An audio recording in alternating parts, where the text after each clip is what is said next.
1, 2, 3, clap.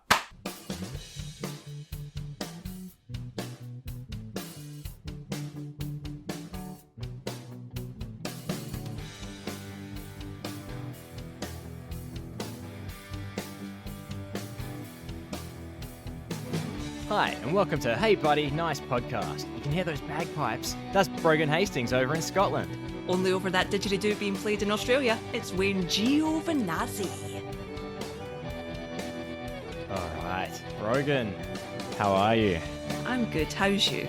I've been better. I've been getting some hate on the internet, and frankly, you should be better as well, because you should be feeling this same hate. You know what? I'm actually lying. I'm making up this preamble to go into something that we decided would be fun to do. Good, because we know what happens to people who annoy Brogan and Brogan's friends. Oh yeah, absolutely. This is a dark past of Miss Jade Simone kind of situation here. Exactly. But what is my lie, dear listener? What is my lie? I'm lying about you. I am saying that you are saying that me and Brogan don't really know each other. We're not really friends. How can you be friends if you've only been in each other's presence for like a week and a half total in your fleshy bags of skin? I mean, it's ludicrous, they say. Unthinkable. I don't know. We did think of it. So maybe they did think of it as well. But you know what? Hypothetical listener, maybe you are onto something.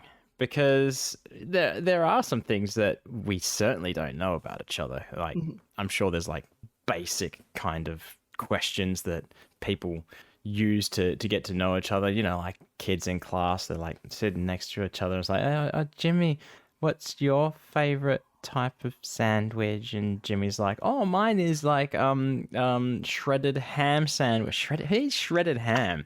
So Brogan, what's in your lunchbox today? I don't have a lunchbox. I don't eat at lunch. See, That's there a you lie. go. That's I a didn't lie, know dear that. listener. That's a lie. I have banana bread. Okay, I did know that actually. So I'm lying as well.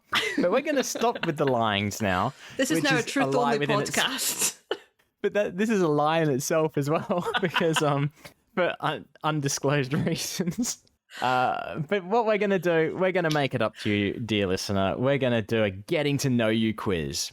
So me and Brogan get to know the basics a bit more about each other. Does that sound like something we should do, Brogan? I think it is, yeah. Yeah. I mean, it's not like we haven't already done one of these before. Never. Never. This is definitely not our 6th time trying to record this. No, not at all. So what we have done, we have enlisted the help of a website, and that website's name actually has help in the title. So I shouldn't have said help when I said that we enlisted it. But anyway, it's BetterHelp assistance. We got assistance from the website betterhelp.com with a list of questions. Ask these questions to get to know someone better or at all. So we decided that's what we're going to do. And we are going to make a game out of it, because we don't care about each other and each other's likes and dislikes, hopes and dreams. What we care about is beating each other in a competition. Yes. Spoilers, Brogan wins. So don't put money on this. Come on, that was good. You should have said that after I'd placed my bet. Come on. Yeah. Oh, inside betting. Yeah. Yeah. So what we're going to do, well, what we did do is legitimately a lot of these questions we didn't know the answer to. So we were trying to guess the other person's answer. And you'll see what we're talking about. But here it goes anyway. This is what we recorded earlier. And like I said, no more lies. Which is another lie. Okay, Brogan, so we've got this questionnaire from betterhelp.com. Ask these questions to get to know someone. And the first question today on the top of the list is, when is your birthday? Ooh. Now, I already know this one, because I think we've talked about this off air, and I already know that it's April 1st. Yes. April Fool's Day. So I get an automatic point for that, because I knew that. Oh, wait, do I need to get the year as well? Yes. Yes. Oh, fuck. Okay, hang on. We know how your... wait, what year is it now? 2022. I'm not giving you help on this. How old are you now? You're 29. Yeah. You should know that because you know what my next birthday is. It is the same as every year, April 1st. No, I mean, you know that next year is a big birthday for me because... Yes, because you have decided that is the birthday you will finally take up smoking. How did you know? It's a gift. It's a sixth sense that I have. And you still lost this quiz. Shut up. But this is meant to be the pre-recorded stuff.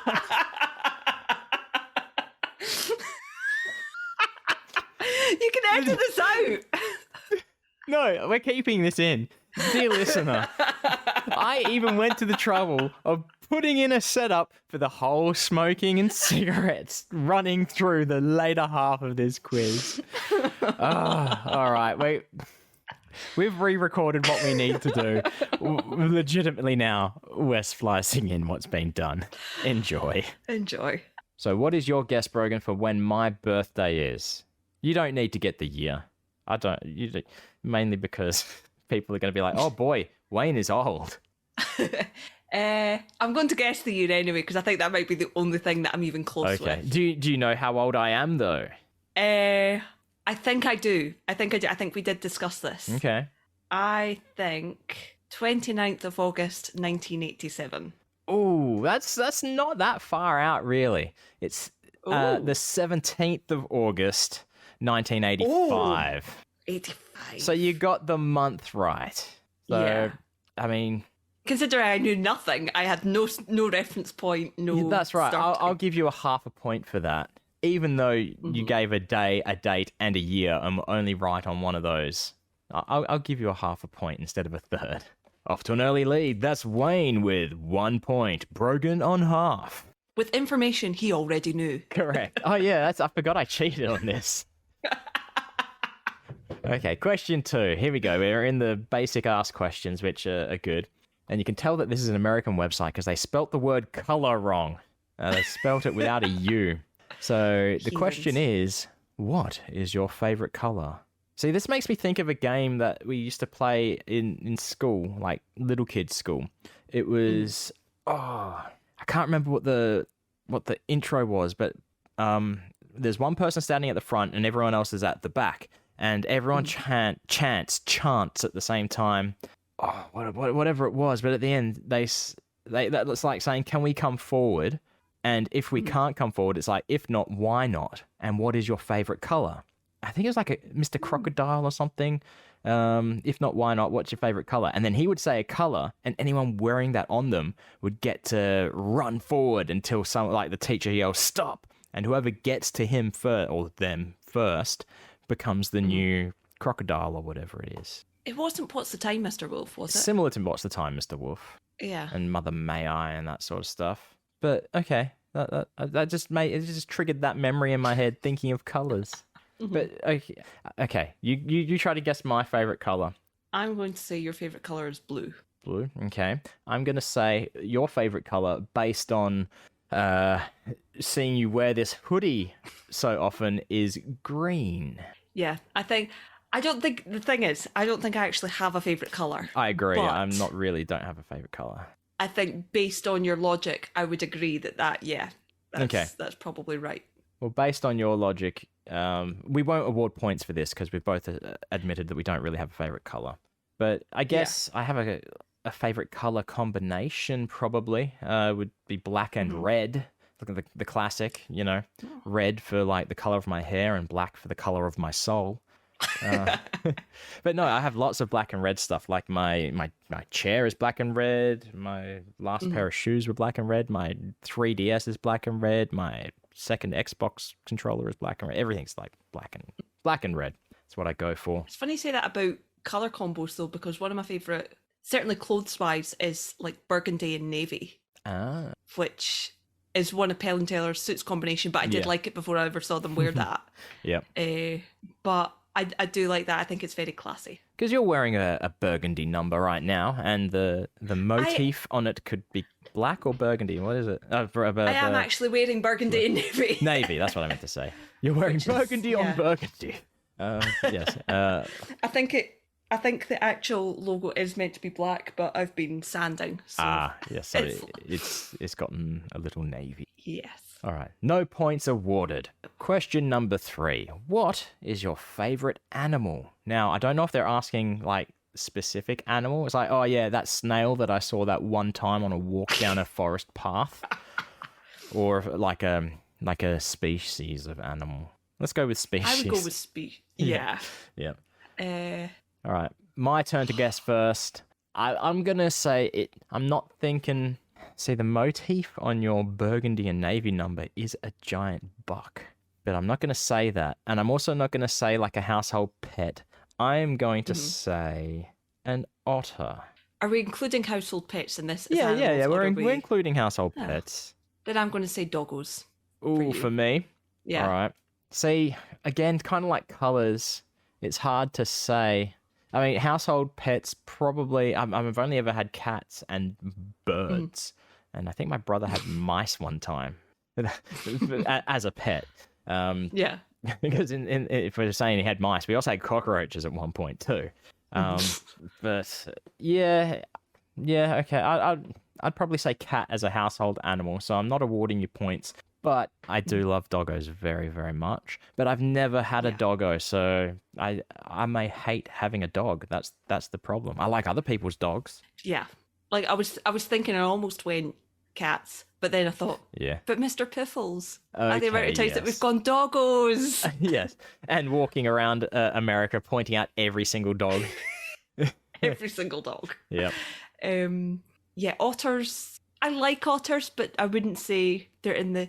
Because I don't have a specific favourite animal, I don't think, but I do have a group of animals that I tend to go with. Terrapins, tortoises and turtles? They're not. It is... Like you say, stags, bears, wolves. Yeah. Stag, deers, forest-like creatures. Yeah. Yeah, okay. Does it look big and scary, but also friend-shaped? Yes. So I should have stuck with the buck. You should have stuck with the buck. See, I think I might have been projecting myself when I said otters, because I really like otters as well. Because otters are cute. And seals. They're basically aquatic dogs. So yes. All right. No points awarded. We're doing so well at this. We are. Okay, question number 4. Are you a morning or a night person? Or, no, I won't say that because it'll give away my answer. So, yeah, morning or night owl? Your turn to guess first. I think... Now, let's just set a ground rule as well. I'm not basing this on working hours and shit like that and what we have to be awake for. It's what we prefer. Yeah, like weekends, what are we more prone to being awake at, staying awake up to, whatever. Given the choice, this is what I would prefer to be awake. Yeah, I think you are a night owl. Yes, you get a point. There we go. Brogan is on 1.5. I'm on 1, but I still haven't answered the question. Or have I? I haven't guessed your answer to the question. Yeah, that makes sense. See, this is a hard one because I could take cues like, pale skin suggests lack of daylight, but you also live in Scotland. I live in Scotland. That's indication of nothing. That's right. You typically seem very cheery, I feel, which seems like a trait of someone who prefers to be awake during the day and daylight hours. Wrong. Oh. I am definitely a night owl. You know what? I actually really should have fucking guessed that easily. Because just this past 7 days, you've stayed up late to talk to Matt Donnelly, stayed up late to do a recording of our last episode with Paul Mattingly. And you would always drop in at the streams late as well. Oh, that was a gimme. And you would even messaging me what was 1 o'clock in the morning my time, and I was replying. That's right. I'm a fool. You fool. Okay. Oh. Yeah, I've got an answer for this one. What is your favourite food or meal? Now, are we talking in general or are we talking I like this thing from this place. I think this thing from this place counts as a favorite food or a favorite dish. But that's going to be hard if your favorite food is the curry from the local fish and chip shop that I don't know the name of. Okay, what we'll say is if you can guess, you'll get the point either way if you can guess the thing and the place. Okay. But if you can just guess the thing, you'll still get the point if you can just guess the place. So say, for example, mine was a Taco Bell crunchy gordita and you said a taco, I would award points. My favorite is not a crunchy gordita from Taco Bell, although I do quite like crunchy gorditas from Taco Bell. I'm trying to think of the foods that we had. Yeah. When we were away. I tell you what, I'm going to give you. I'm going to have a general answer, and I'm going to have a more recent, specific dish answer. I don't know why, but I want to say soup. Soup. Okay. Yeah. Is that your only answer? It's the only thing I can think of right now. I have no idea of what any other foods are. I see where you're going, because I did really enjoy that soup from that Japanese restaurant in That's the exactly Orleans. what I was thinking of. Yeah. No, my specific answer was the chicken parmigiana that I had at Super Frico. Yes. With the house mozzarella. And I could have got that. Yeah, that's I knew right. That. You did know that. But if I had to say like general favorite food, it'd be a ham. I do like me some burgers. All right, favorite food for Brogan or meal. Well, we know that Brogan is a forced vegetarian. Yes. Because are we saying why you're a forced vegetarian? I'm happy to say I'm allergic to something in meat. Yeah. Allergic, intolerant, something. It makes me ill. As a scientist that I am not, I'm going to say it's some form of protein. Yeah. Yeah. I think, yeah. Yep. Or it could be the blood. But no, it can't be the blood, because we saw, this will come up in a question later on, we saw you at your graduation for lawyerness or whatever it was, wearing a vampire cape. So you can't have an aversion to blood, because you are, in fact, vampiric. Don't tell people that. Don't give away my secrets. Oh, no, wait. See, is it actually? What time is it in? Maybe you aren't really in Scotland, and the light that I'm seeing shine through your window right now is fake. Just to... It's moonlight. I always forget that we actually have spent some time together in the sun, which was probably a mistake, being that I am fair-skinned and ginger-headed, and you are Scottish. I still have a tan line. Yeah? Wow. That's how bad... I was burned so bad that I have an actual tan line on my arm still. Oh, wow. I've started to kind of tan over the last couple of years, but I've always been extremely pale. So, your favourite food or meal? Are we going pre-vegetarian included in this? Wait, you know what? Moot point. I know the answer to this. It's going to be chips or fries. It's not. Oh, what? Come on. You had it so many times. It was your go-to. No, it wasn't. Wasn't it? Fuck. Oh, no. Fuck. I know what it is now. It's pizza. It is pizza. Yeah. I do remember the specific pizza that I liked. From, what was it? Was it Giordano's or something like that? No. You kept on getting it from? It's Peanut Pizza. Oh, Peanut Pizza, yeah. Peanut Pizza was all right. Yeah. I saw, when we were in New York, there's a place called 99-cent Delicious Pizza. And that's just like the starting slices at 99 cents, like a plain cheese. I saw, I don't know if it was fake or not, but on Reddit or Imager or something, it was because it's a branch, there's heaps of them around. And there was a sign placed over the 99 cents that now said $1.50 delicious pizza. So inflation, man.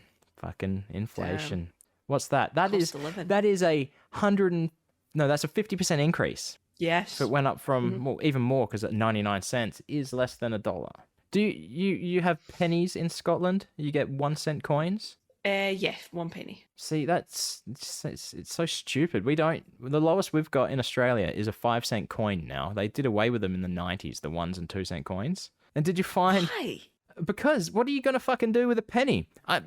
Leaving America, I had a bag full of change, and they were all pennies, and it weighed a fucking kilo, and it was like $1.20. See, this is why I don't really carry cash either. Yes, that's... You know. But in America, you almost have to carry cash. I felt like it was very cash centric. Yeah, I suppose. See, you could have dumped all those pennies into tip jars. All right, so neither of us got points on that one. No. Okay, what are we up to? That was the food or meal. Okay, so we've got, what is your favorite movie? This is a hard one. Yeah. It's a hard one just to pick a random movie out of the air. For trying to guess each other's and then choosing one yourself. Yeah. I've got, okay, let's see. I'll say 1, 2, 3, 4, 5, 6. There's maybe out of 6 or 7 different movies you could say, and I would pay it. Yeah, there's a good few that you could pick out, and I would go, yeah, no, that's right. I am going to say Star Wars Episode 4. Oh no, Episode 5. Episode 5 is Empire Strikes Back. Empire Strikes Back is the one I meant. Okay, that's your guess for me, is it? That's my guess for you. All right. But at the very least, if it's not your favourite movie, it's on your list of acceptable answers. It's not even up there. It's not. Really? Really? See, Star Wars, any Star Wars until Mandalorian, I will watch a Star Wars movie, and at some point during the movie, I will get bored. And that's every single Star Wars movie. That's kind of... Because I know that you've got you and Kez went to Star Wars. Yes, in Disney. You've got the Grogu jumper. Yeah. You know, so I was working backwards. I see. It was a bit of a curveball because I've got a few Star Wars shirts, and I've got I bought the Grogu hoodie, and we enjoyed the Star Wars lands. I mean, I've seen all the movies. I'm not saying I hate them. I enjoy them, but at some point during the movie, I'm like, fucking Luke's talking to Yoda again, and Yoda's about to die. Oh, who gives a fuck? And it's like, I was gonna say, do you want to know what my instinctive first answer was? And this was no thought, first thought that popped into my head. All right, go it. I'll allow a second guess. The live action Super Mario Brothers movie. Oh God. I don't hate it, but it's not great. No, it's not. You didn't say it had to be a good film. No, John Leguizamo and Dennis Hopper Lou and Albano? No, Lou Albano was Super Mario Super Show. Fucking what's his name? Shmee. Bob Hoskins? Bob Hoskins, yeah. Bob Hoskins as Mario, John Leguizamo as Luigi, Dennis Hopper as the evil King Koopa, and there's some other people, I guess. Yeah. No, I'm going to say you could have said Wayne's World 1 and or 2. I should have known because it's about you. Well, no, that's the thing. I always hated Wayne's World. I would not have accepted So I Married an Axe Murderer. Oh, it's a good movie, but it's I've probably only seen So I've Married an Axe Murderer like 3 or 4 times. Wayne's World, I couldn't tell you how many times I've seen it, both of them. But no, I used to hate it because I'd never seen it, and people they would come up to me like, Wayne's World. I was like, fuck off with this shit, leave me alone. And then my granddad's sister owned a video store, video rental, like a Blockbuster kind of place. And they would have screeners. I don't know why they would get given screeners. I guess it's to say, we'll take 10 units of that movie, 10 units of Dances with Wolves or some shit, because we know that's going to be a new release movie that everyone's going to want to hire out. But so when my dad, he was sick and he was at home, so they just gave us a big crate of these screeners. So the only drawback about the screeners is that it's got a time code down the bottom throughout the whole movie. And one of the movies was Wayne's World 2. And I decided, you know what? I'm just going to fucking watch this. So I hadn't even seen Wayne's World 1. And I watched Wayne's World 2 and loved it. It was great. That's where I fell in love with Mike Myers. And then a couple of days later, my older brother was like, oh, have you seen this Wayne's World movie yet? And it's like, yeah, I watched it the other day. Oh, so it was you who watched it? Because I watched it. It was sitting in the VCR. And I was like, oh, I might give that a shot. And it became one of our all-time classic movies. I probably would have accepted Austin Powers series as well. But higher than Austin Powers is definitely... I haven't guessed yours yet, so I'm not gonna say these because I'm gonna guess these for you. But I also would have accepted Fight Club. I like Fight Club. I like Ocean's 11 as well. That's original pretty high or remake? No, remake. Last time in America in 2018, the first time we'd been there. We were staying at the Bellagio Hotel where Ocean's 11 is set. Went down, watched the fountain show, and I was like, I have to message my friend Shannon because we watched the Ocean's movies together, 11 and 12 at the time. I still haven't seen 13. And I messaged him from my American phone number saying, I'm standing where George Clooney was standing at the end of Ocean's 11 right now, and didn't say from Wayne or anything like that. So it's just this random text from a random number. And then like an hour later, it's like, this is Wayne, by the way. And he just replies, I gathered. That I have to do the voice for Shannon because Shannon is very deep voice. He talks like this. Which we'll see if we can get him on the podcast one day. I don't. We should. He may not. So yeah, those are probably the movies I'd choose, along with these, which I'm guessing for you, only because I hope they are up there. So I'm gonna say, look, okay. First of all, I'm gonna say, I'll ask the question: is it some like anime movie or something?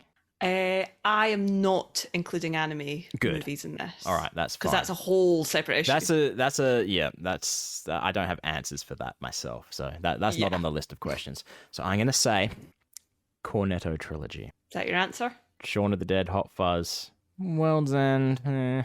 That's my answer. Not even on the list. Oh, what? No. But you've seen it. You've seen them, right? Oh, I've seen Hot Fuzz in the cinema. Oh, good. When it came out. Yes. You know, I wasn't 15 at the time, and my mum took me to see it. I think I was maybe about 12. Oh, really? But I was desperate to see it, and my mum was like, "You can't see it because you're not 15." Oh, okay. Well, but so my mum, you couldn't see it on your own. To see it. Okay, so you could see it. I can see it on my own.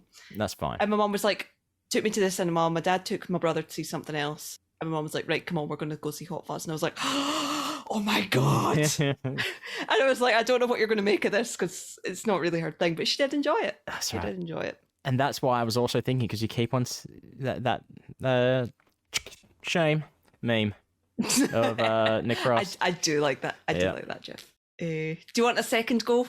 So I'm going to have a second guess, but I'm also going to ask for a hint in the form of, will you provide me a genre? Probably on my list, most of them are comedies.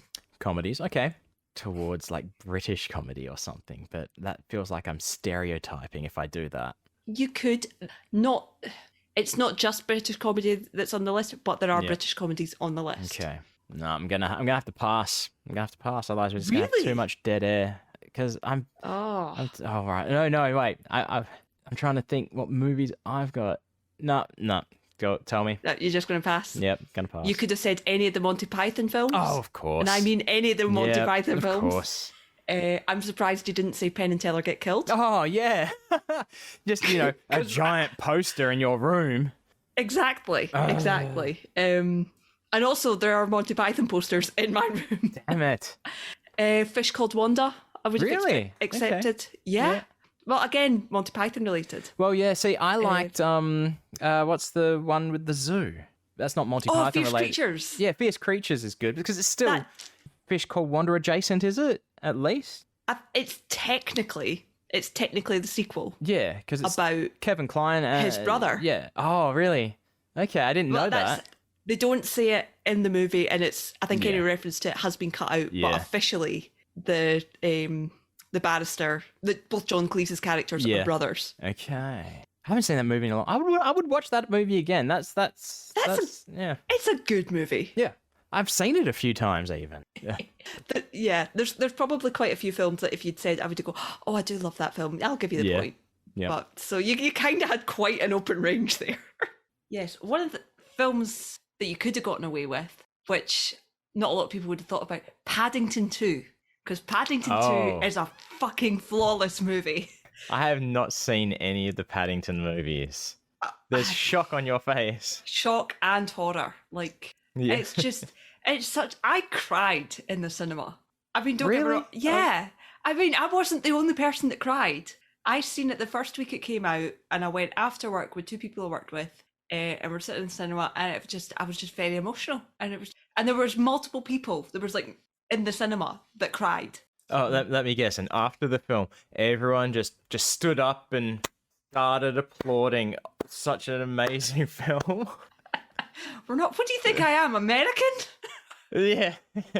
No. See, when I think of Paddington, I just draw parallels directly to like the Garfield movie because it's a real life. It's a with animation. Oh no, far better. It's like, and it's Paddington 2, written by Julian from BBC Ghosts. Oh really? Okay. Yeah, well, Simon Barnaby. that explains. Yeah. Well, it's got to be better than whoever wrote the Garfield movie. Yeah. But yeah. The Garfield movie is the only film that I've ever seen in the cinema on my own. That was kind of weird. It's No. let's go see a movie. Garfield. This was not worth it. I've seen a couple of movies on my own, but I tend to take my mum just because. Yeah. We don't do a huge amount, so it's quite nice. Sometimes she pays, so it's like I can go and see a movie. Oh, yeah. In that case. But the thing we haven't been for a while because of COVID and stuff as well. But the last time we went, this might date me. Pete's Dragon, the remake of Pete's Dragon. Oh, Pete's Dragon. I thought you said Peach Dragon. I'm like, I do not know what Peach Dragon is. Dragon, and that is a film. That was a while ago. That is a film that I cried at the end of. And I didn't know I was going to cry, and I don't know why I was crying.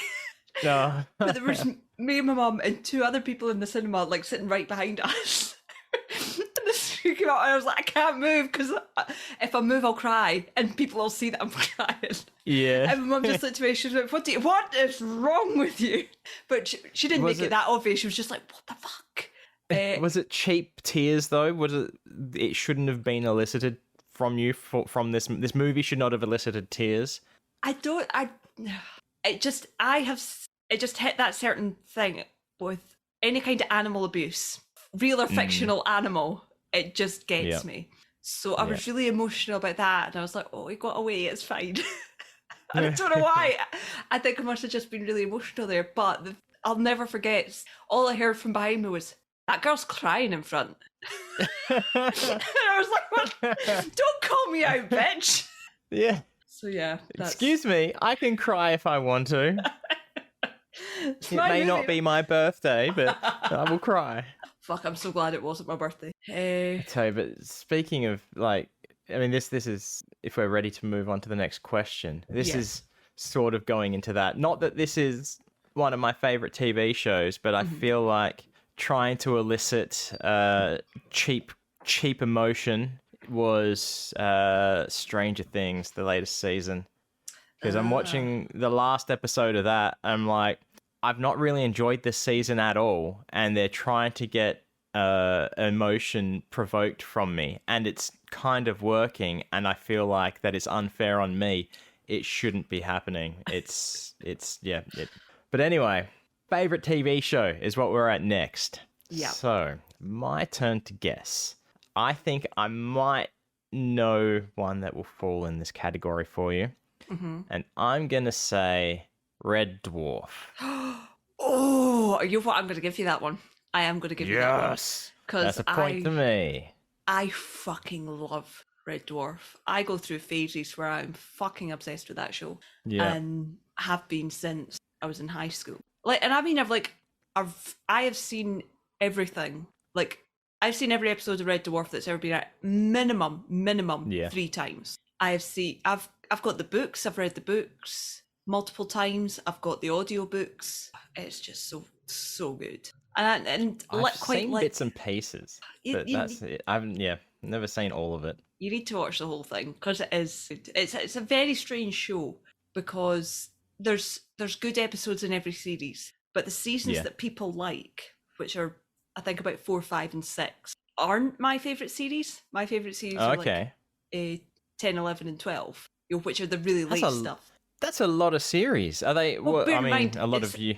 It's the UK, so there's like 6 episodes a series. 6, yeah. That's what I was going to say. A lot of UK series are short. Yeah, but I like the later stuff because it kind of takes the dynamic of the group from that 4, 5, and 6, but they're still quite contained in the ship, which is what I like. I wasn't really keen when they were going out doing exploding stuff. I'm like, no, this is a sitcom. You're trapped on a ship. Stay on the fucking ship. It's the point of the show, damn it. It's the point of the show. Yeah. See, I've seen enough Red Dwarf to know that the guy who plays Cat is Dwayne in Death in Paradise. Yes. Which I enjoy. Yes. So that's an alright show. Danny John Jules. That's his name. I'm sure it is. Yep. But my favourite's still Rimmer and Chris Barry. I've got one correct answer on TV shows. Do I dare go again? Go for it. Okay. We'll say you won't gain or lose any points, but we're just curious to see if you would. What's the point of playing then? Well, because if you were going to gain a point, if you were wrong, you'd lose a point. Yeah, okay. I'll take that. Mm-hmm. I'm gonna say IT Crowd might be up there. It's on the list of shows I really like and will watch again, but I probably wouldn't say it was up there in the favourites. Yep. Which I feel is unfair to IT Crowd because I really do love it, but it's the only reason I said it is because I feel the same. It's not in my favourites. It's not in the top whatever. Yeah. All right, fine. I'll accept those rules of the no points gained, no points lost. That's only because you lost. I would have lost. I humbly accept your terms. Although there's quite a few answers you probably could have given. What else could I have said? What else could you have said? Now that I've said that, I can't remember any TV show I've ever watched in my life. And I'm trying to remember the stuff. You probably could have said Ash versus Evil Dead. I probably would have liked that. I would have given you it for that because although I haven't watched the whole thing, what I have seen, I really do love. Yep.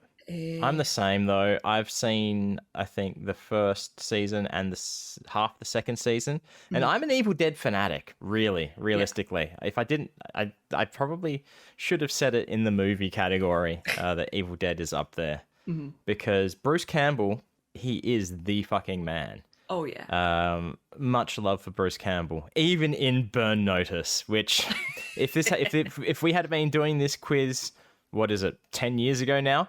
Burn Notice would have gotten a correct answer for you, but not now. So there's a little hint that you're not getting points if you say Burn Notice. I remember Burn Notice coming out, and it was a friend of mine. Well, I say a friend of mine. Somebody I'd seen on the internet who I really admired was talking about it, and they were like, "Oh, Burn Notice is back! I'm going to get blueberry yogurt." And I'm like, "What the fuck is this?"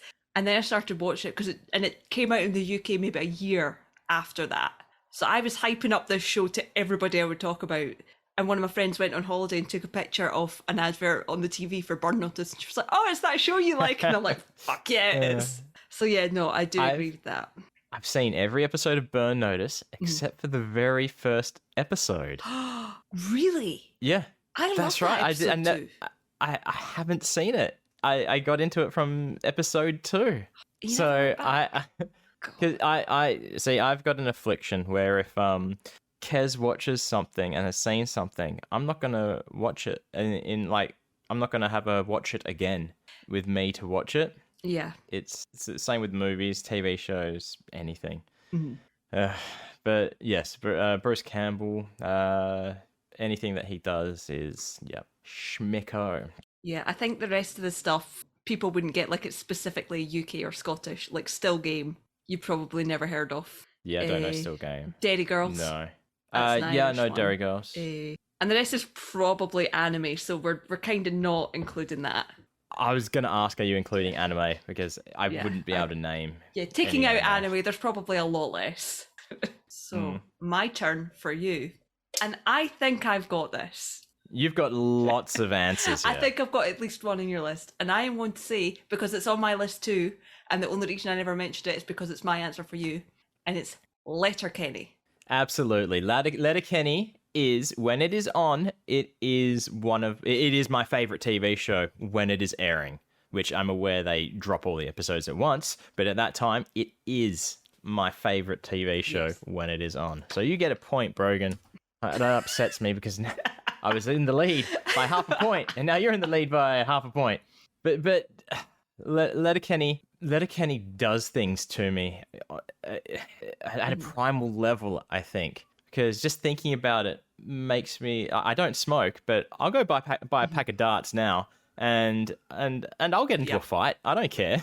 And it's another show. It's another thing where the lead character's name is Wayne as well, which wouldn't matter. It's just it happens, a happy accident. And Squirrely Dan's the man, and Mark Forward as coach. He is he is up there for favorite comedian, I think.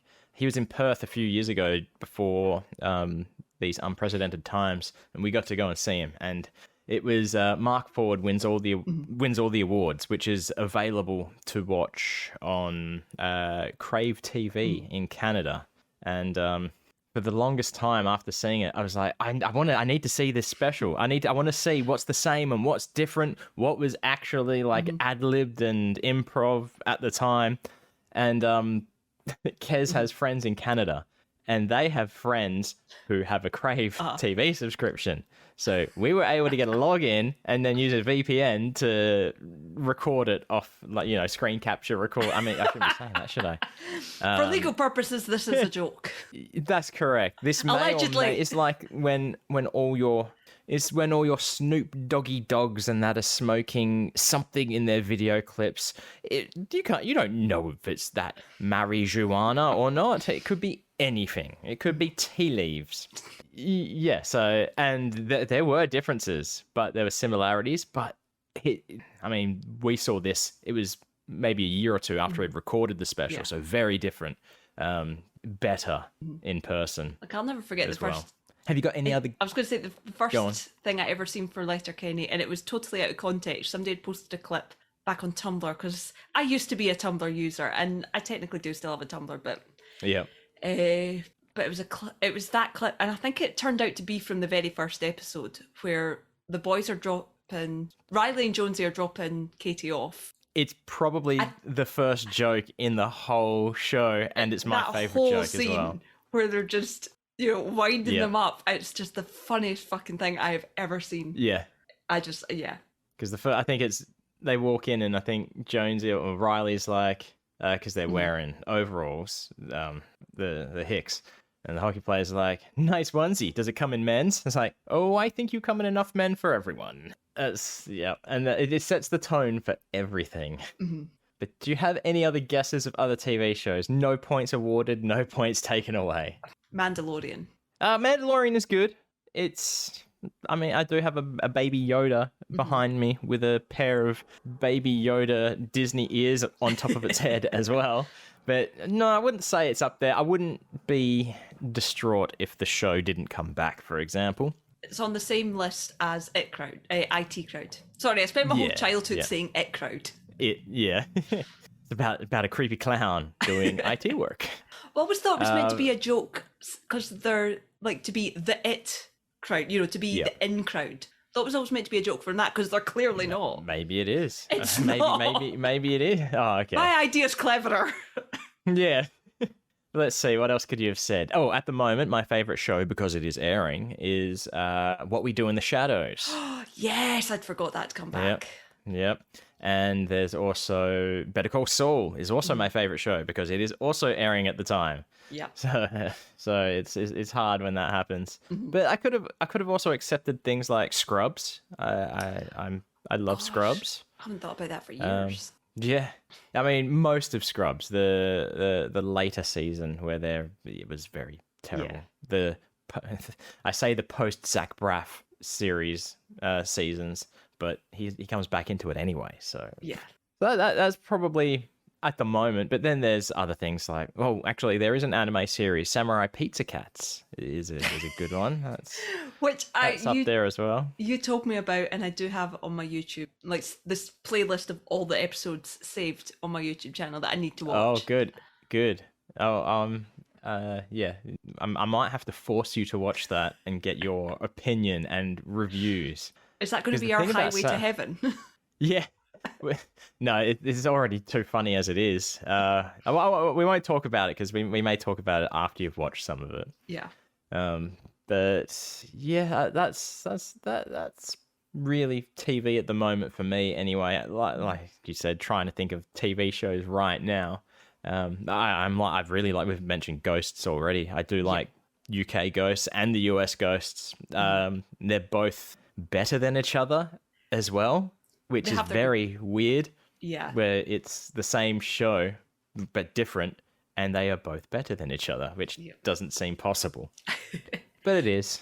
But speaking of, have you ever seen Yonderland? Yonderland, no. So, the guys that wrote BBC Ghosts, they originally came together to do Horrible Histories. I knew that, yep. And the show they did after Horrible Histories but before Ghosts was called Yonderland. which if you ever find, you should watch, because oh my god, that is on the list of things I love forever. I've got some more TV shows that I could say, and I will, because this question is not on our list. I mean, we could have had favorite comedian or something like that, and this doesn't really fall under that category. But anything with Sean McAuliffe, who is an Australian television personality comedian. So, for example, the McAuliffe program, or the McAuliffe Pogram, depending on which series it is. McAuliffe Tonight, which is a terrible failure of a Tonight show. Let's see, I got a TV show. I guess The Unpleasant World of Penn and Teller would count as a TV show. Third Rock from the Sun, if we're going back. That's really good as well. I love Third Rock from the Sun. Yeah. I suppose Bullshit would count as well. Yeah, Bullshit. Yeah, that too. There's another Canadian show with Jared Keeso in it, who is Wayne from Letterkenny, called 19-2. That's a cop procedural drama. It's also got a whole bunch of other people from Letterkenny in it as well. What else? Invader Zim. That counts as a TV show. Absolutely. I really liked Mr. Robot. That was my number one when it was airing, but I never watched the final season. I never seen it. That too. And I do like Rami Malek. Oh, really? Yeah. Yeah, it's a good show. And there's another show that you're not aware of, which is an Aussie TV show called Rosehaven. I think I'm going to make you watch Rosehaven because it is hilarious, and I want to know how well it translates. We'll make a deal. I'll watch Rosehaven and you watch Still Game, because that is I thought you were going to say Red Dwarf. No, there's only like 4 seasons of Rosehaven. I don't know how many there are. There's maybe about, I think there's quite a few series of Still Game, but relatively short episodes. And again, I want to see how the humour translates, because there's so many things I've thought I could send that to Wayne for accent challenge. But I'm like, I don't think he'd know what I was talking about. Probably not. But all right, we'll do it's an exchange of cultures. Cultural exchange section. Yes. Yeah. That's what we can call it. Cultural exchange. Yep. Okay. So next question. I've slid a new one in that you didn't see because I thought of it. And that is favorite video game. Oh. So for you, Angus, there are multiple correct answers. I'm going to say Super Mario Brothers 3. Yes, that is all-time favorite. So that definitely gets you a point. Ooh, someone had microphone abuse there. Table abuse. I think that was my end. Okay, good. Not me for once.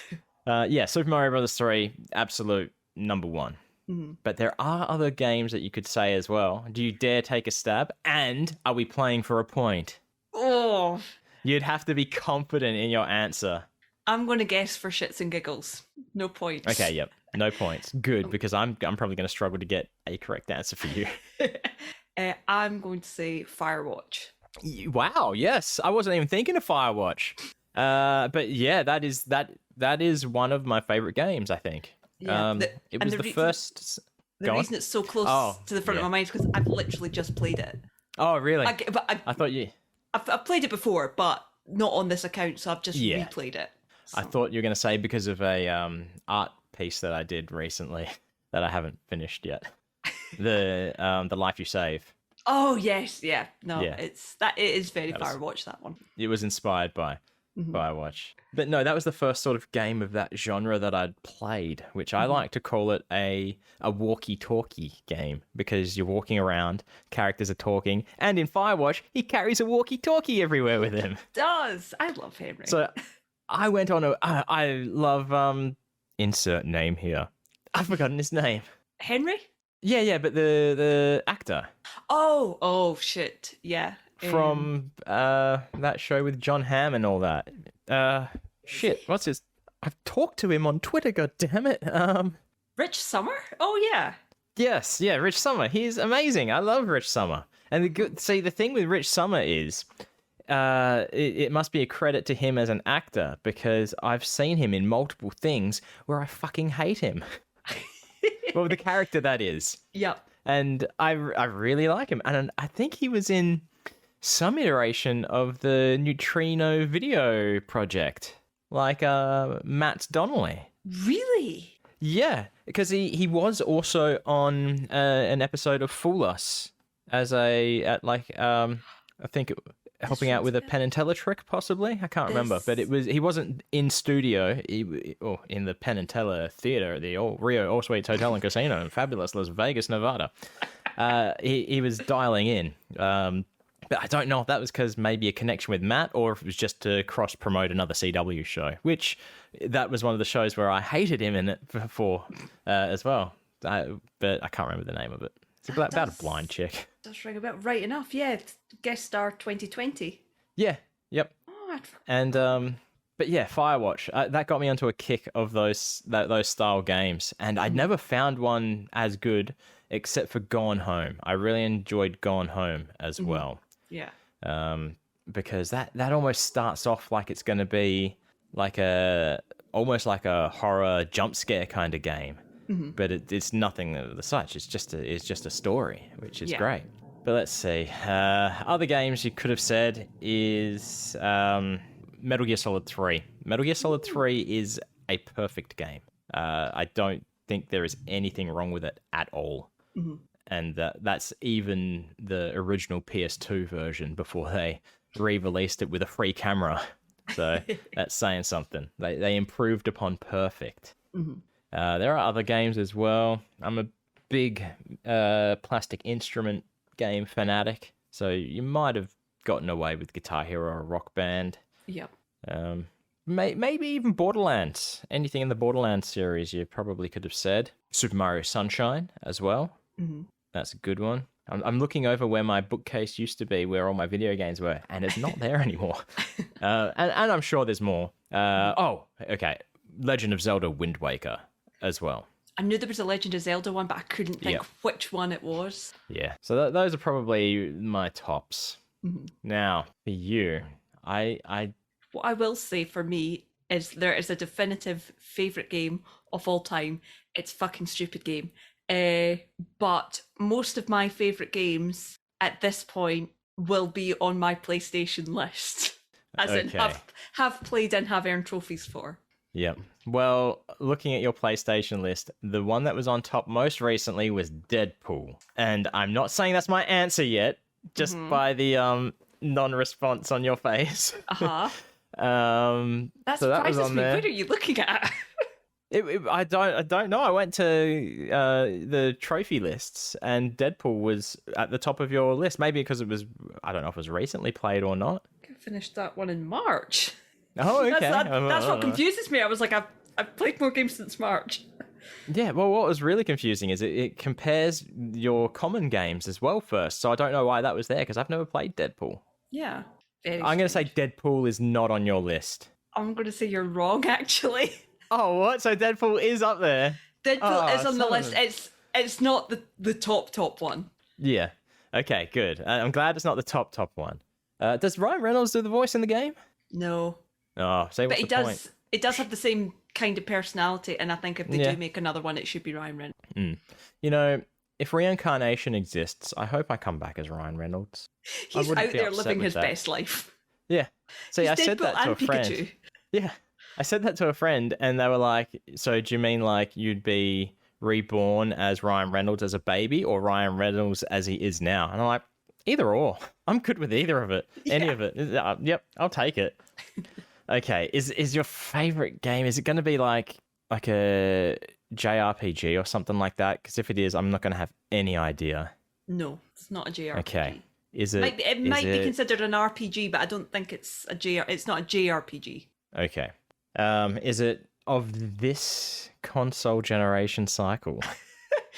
This is the first time that we've had like 20 questions version of this, but I know this is a hard one. I've got no idea. No, and I'll be honest, I'm not even 100% sure that it was originally on the last generation either. Okay, But I know so it was on the. Like, I've played it on the PlayStation 5, I played it on the PlayStation 4, but I'm not 100% sure if it was released for PlayStation 4 or released for PlayStation 3. Okay. All right. So, is it a Sony exclusive? No. Oh, damn it. That doesn't narrow down anything. Oh. Is it a franchise game? Yes. Okay. I'm going to go with Skyrim. No. I've never played Skyrim. Ah. Of course, I know. I should have remembered that we had this discussion with Paul Mattingly. Yeah. Okay. God damn it. So, my favourite game of all time. Now, bear in mind, I said at the start of this question, it's a fucking stupid game. Oh, yes. We're aware. Saints Row 4. Yes, yeah. Saints Row 4 is great. Yeah. My character that I created in Saints Row 4 is Penn Jillette. Really? Yes. It was great. Because you can even get the voice almost right as well. Because you can change the pitch and everything. Mm-hmm. Oh, see, now I want to go. That. Is there co-op in Saints Row? I don't think so, no. We'll check when the new one comes out and you can be Penn, I'll be Teller. Yeah. But yeah, I fucking love Saints Row 4. Yep. No, that was PS3. That era of that generation. I knew they'd released it for PlayStation 4, and I was like, I think it was on PS3 as well, but I just couldn't remember. But you would have also gotten away with South Park: The Stick of Truth. Oh yes. Oh, Stick of Truth. Yeah. That's the one that I have finished. Yep. Yeah. The Spyro trilogy. Okay. One you might not have heard of, Nexomon. No. So Nexomon's like a parody of Pokemon, but way better. So just have a look at that one. Undertale, which I still cry over. I cry over a lot of things that don't matter. It's in a lot of people's lists, and my brother actually said this week that I need to play Undertale. Yeah, you do. So I will. Serial cleaner. Serial cleaner? Is that someone who cleans like almost compulsively, or someone who cleans cereal? Cleans up after serial killers. Oh, okay. Yeah, I didn't. Yeah. Or a serial killer. Penn and Teller VR. I would have given you. Yeah, you have to. Yeah, you would have had to give him points just for the Penn and Teller reference. Yeah, and I think like there's others that I really like, but those, certainly looking at my playlist, those are the ones that I really really love and would play again. You said Saints Row, and that's reminded me of my love for Grand Theft Auto and the Grand Theft Auto series. Countless hours spent playing Grand Theft Auto San Andreas with my friend Shannon. So much so, in fact, he would come over my place. We would have a bottle of some kind of alcohol, whether it's a cheap bottle of vodka or a Jack Daniels or something. This is back in the day when we could easily polish off a bottle in a night as well. Yeah. And we would take it in turns to play because it's on PS2, San Andreas. And it would get to the point where Shannon would be playing and I would just fall asleep. And then after a while, he would nudge me awake and be like, "Hey man, it's your turn." And then I would play and he would just fall asleep. San Andreas, Grand Theft Auto 4, those are probably my two favorite Grand Theft Auto games.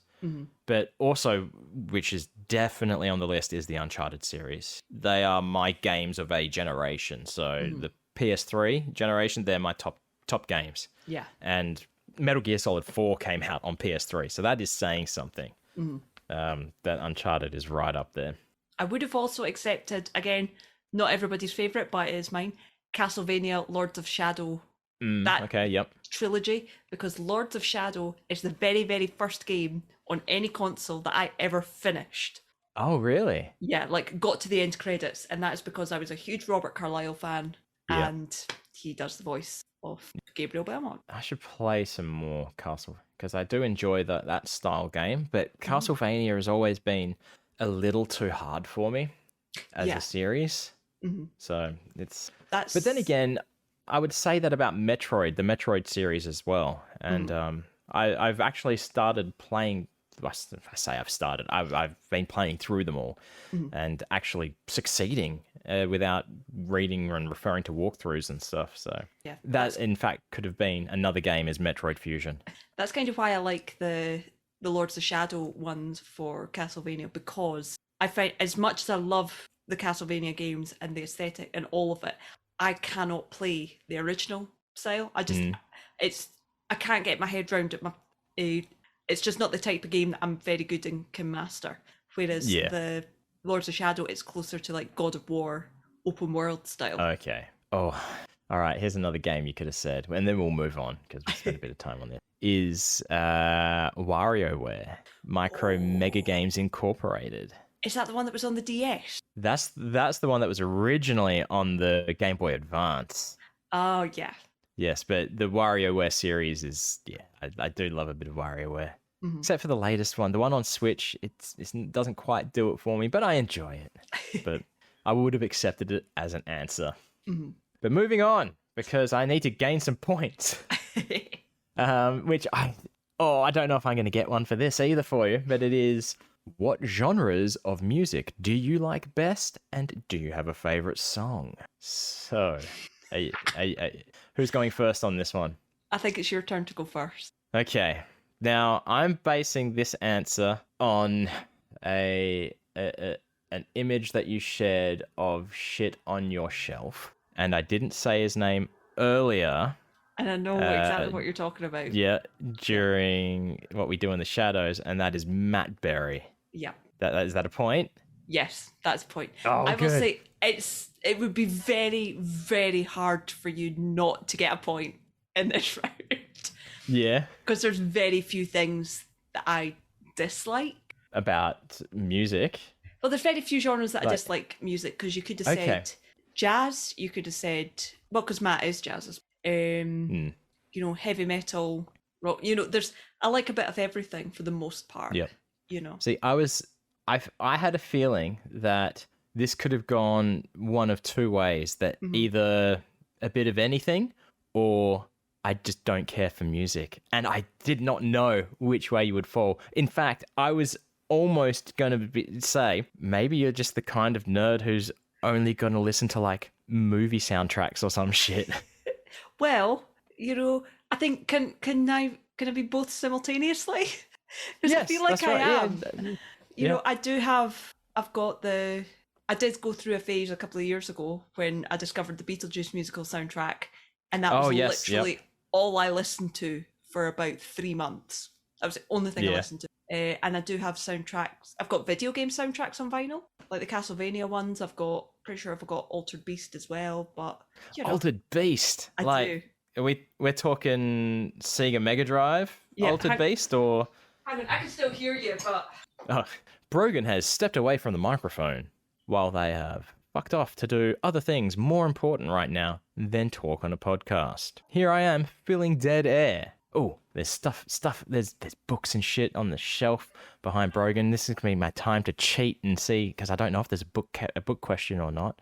There's movies. We've already done movies, but I could have said Inception. There's a collector's edition of Inception sitting right there, and there's a 14-book collection of Pokemon, and that's all I can make out because there's sunlight glaring in through the window. How far away is this Altered Beast vinyl, Brogan? I have many vinyls. Here we go. That is cool. Oh, microphone abuse. Altered Beast is a game, one of the few games on Sega Mega Drive that I've completed. Power up. Now move it out a little bit more. Power up. Power up. And then the music kicks in killer, and you can be a werewolf dude or whatever the fuck it is, and see, I don't even know what you turn into, but what's it, a wolf, a bear, and something, a dragon, dragon type creature. Altered Beast. I mean, I wouldn't have given it to you if you said it as my favorite game, but I enjoy it. Technical difficulties, and we're back. You probably didn't notice a single thing wrong, but this is the second technical difficulties that we've had this episode, and the third or fourth possibly recording session. Where were we? We were talking about music. That's right. And we discovered that Brogan likes everything. I guess that means that Brogan doesn't have any taste. Is that what that suggests? That's very true. I have no taste whatsoever. Although, having said that, I have just bought tickets to see Bob Dylan in Glasgow. Oh, So that's right. You mentioned that. I think Pendulette would disagree with you. At the very least, he would be proud with you. He would be proud of me, and proud of you. And that's all I need. I just need constant validation in my life. Yes, from Penn and or Teller. Yeah, preferably Teller, but we'll get into that later. Yeah. Yes, we will. We will indeed. Right, is it my turn? Foreshadowing. Yes, it's your turn. Now, you've got multiple I'm answers. not even going to take a breath before I say corn. Yeah, so you've gone for the all-time classic, which is fine. I'll accept corn. And you know what? I'm not going to offer bonus points because you could probably get them. But let's see how many you can get in a row without getting one wrong. Oh, okay. Maybe you're not too. Go on. Metallica. Nah, there you go. The streak of one. I know corn because we've talked about corn. But beyond you don't radiate your musical taste, if that makes sense. Really? Yeah. Okay. So you've got that whole late 90s, early 2000s new metal scene, which is your Korns, your Limp Bizkits, your System of a Downs. Who else? So Tenacious D, absolutely, you could have said. Yeah. See, and now that you're saying all this, I'm like, of course, you've seen Limp Bizkit. Of course, we've talked about Tenacious things that you know. Of course, that's right. You should have known. Shame on you. Shame on me. But see, there was a time when I as a child, naturally, your musical tastes are geared around what your parents like. Yeah. Right? That seems to be the typical thing.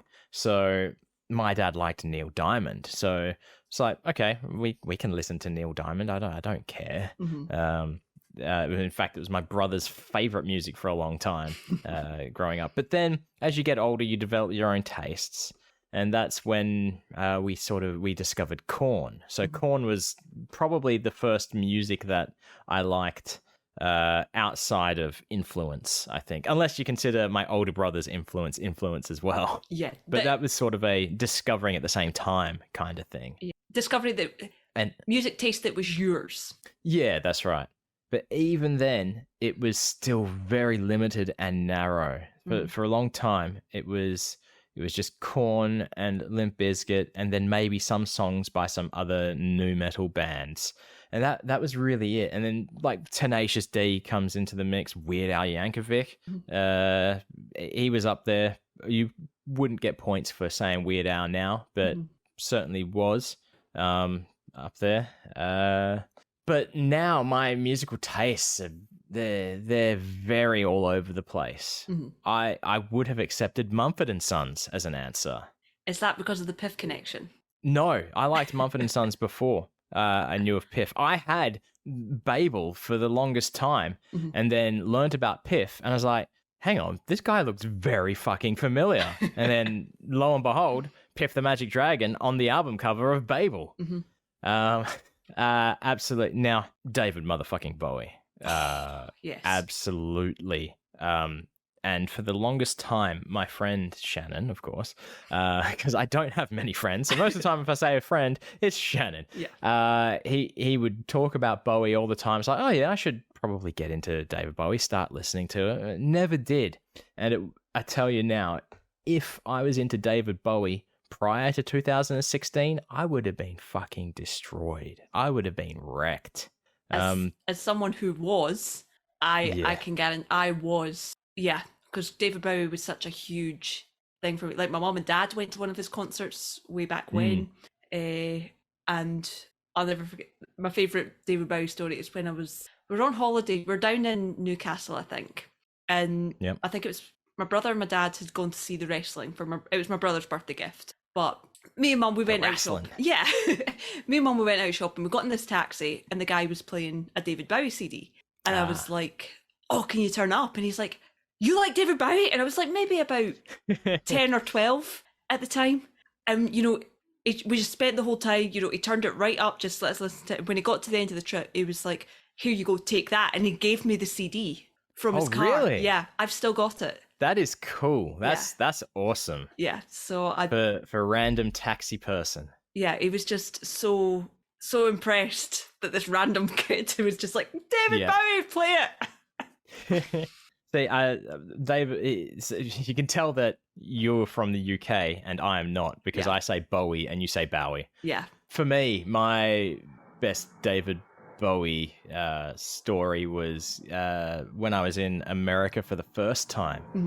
In Brooklyn, at the Brooklyn Museum, they had the David Bowie Is collection there, and that is amazing. You can actually get the David Bowie Is app as well, and it is it's like an augmented reality version of it. So it's sort of like being at the everything that was on display is in the app, and it's like 3D scanned in, and it's you're given headphones as well, and so as you walk around, when you get into certain areas, different audio kicks in automatically, just talking about what you're looking at, and there's interviews, and like all the video clips are being played on different screens at one point as well. But just the wardrobe is amazing. Yeah.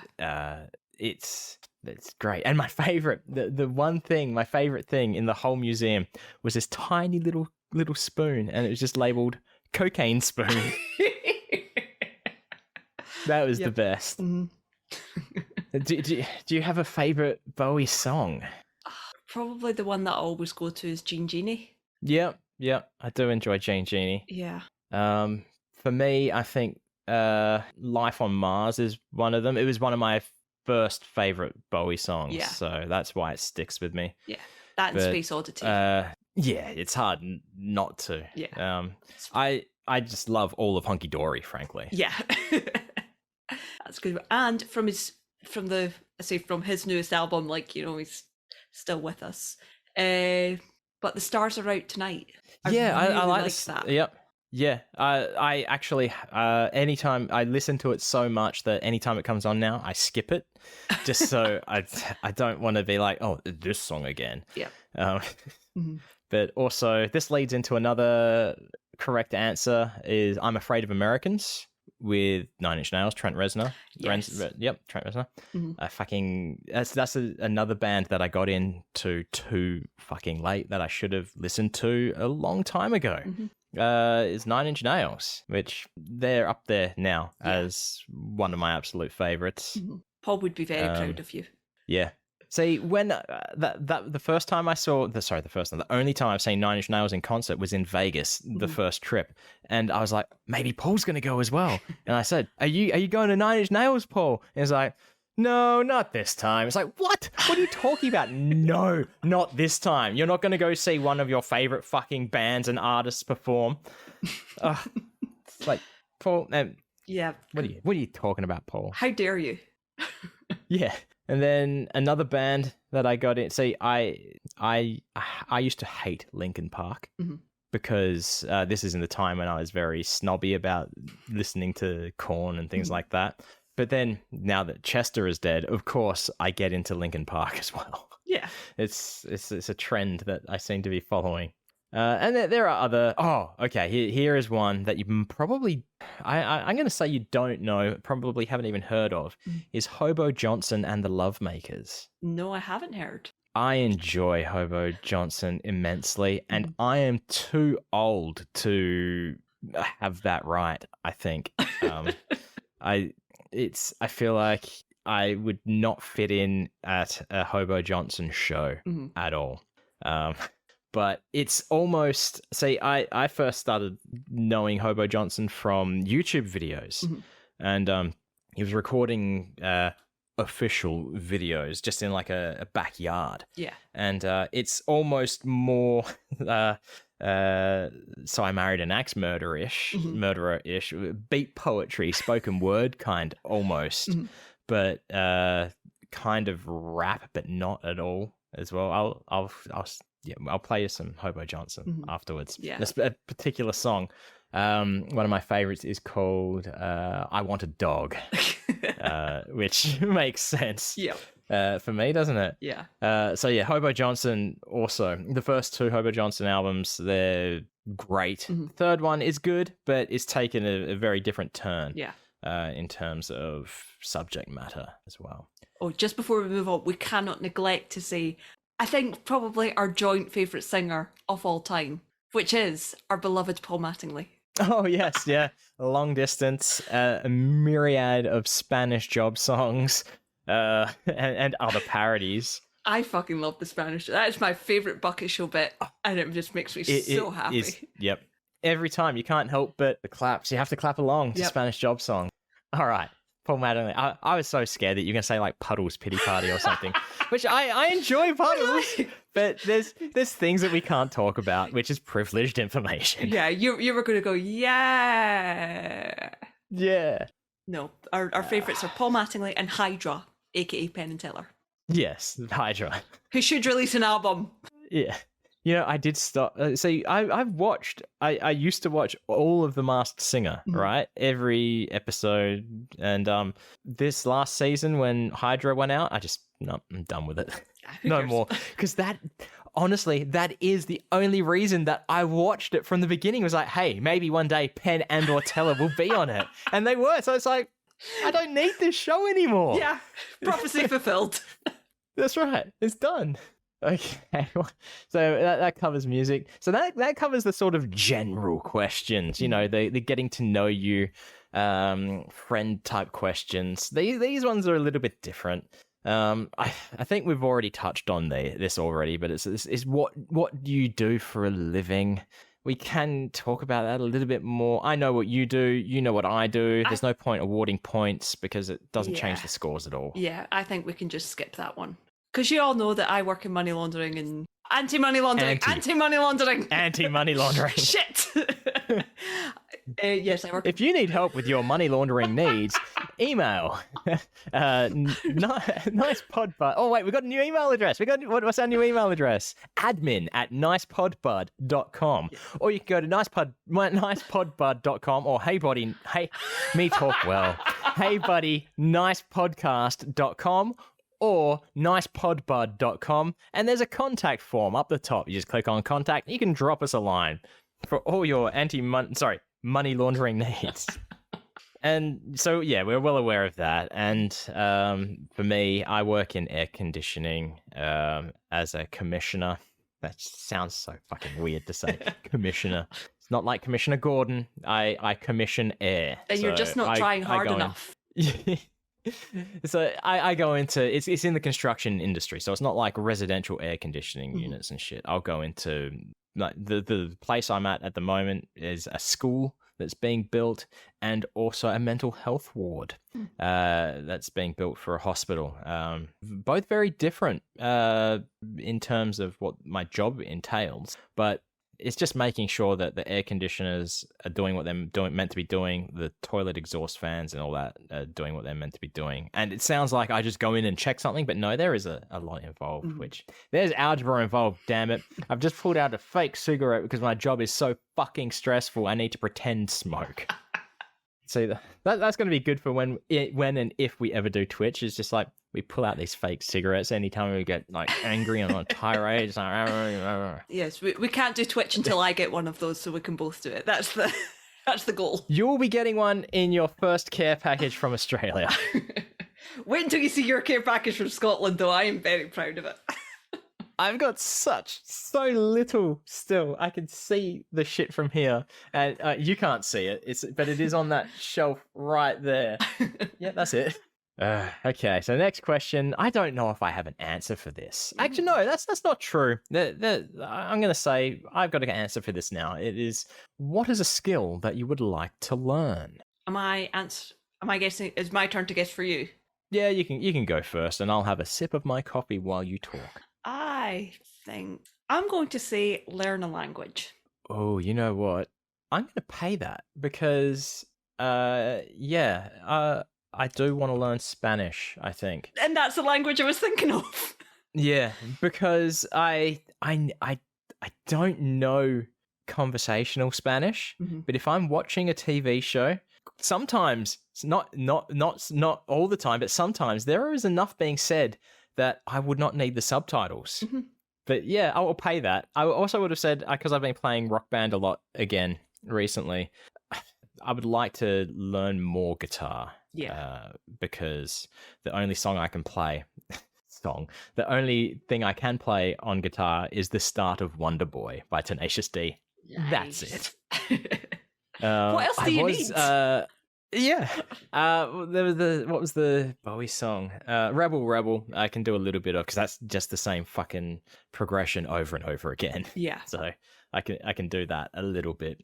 But yeah, that's a point well earned on you.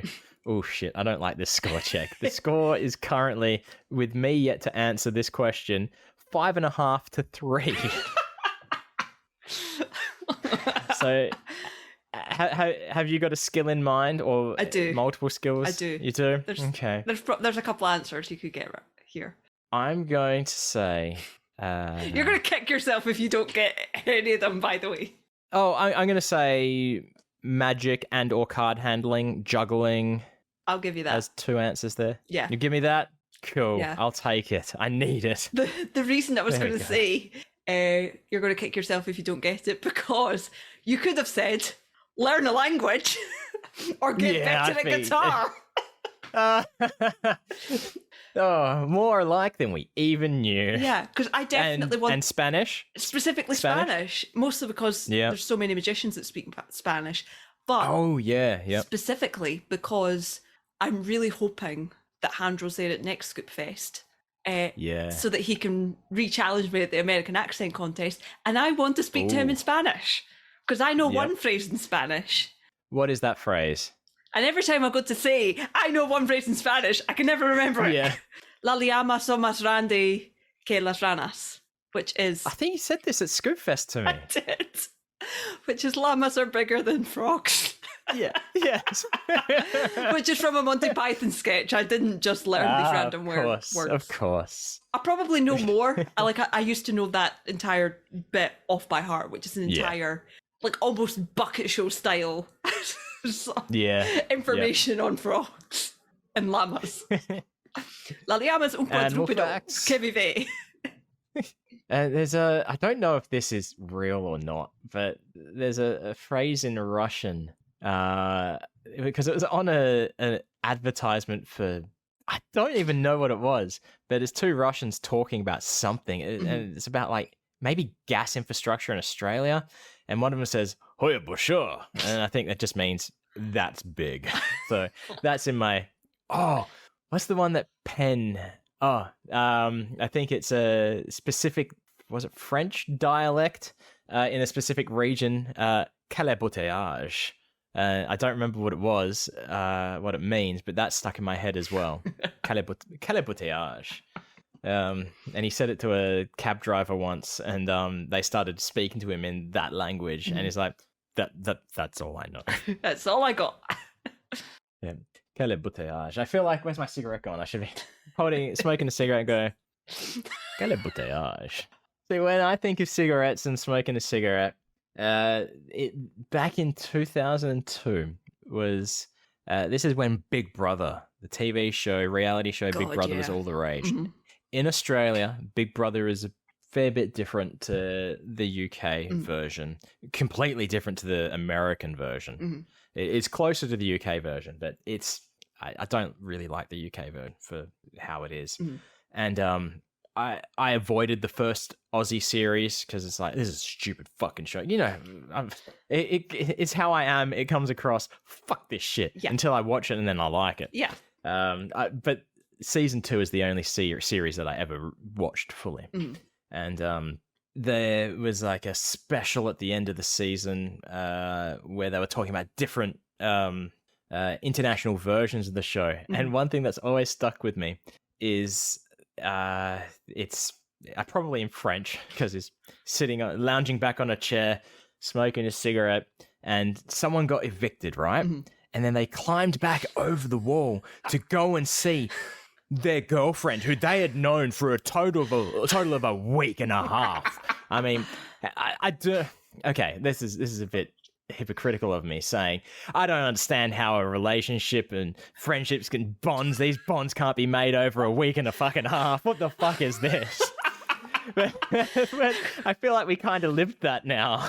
Yeah, I mean, I would climb back over the wall and say, Wayne, we got to do a podcast. Exactly.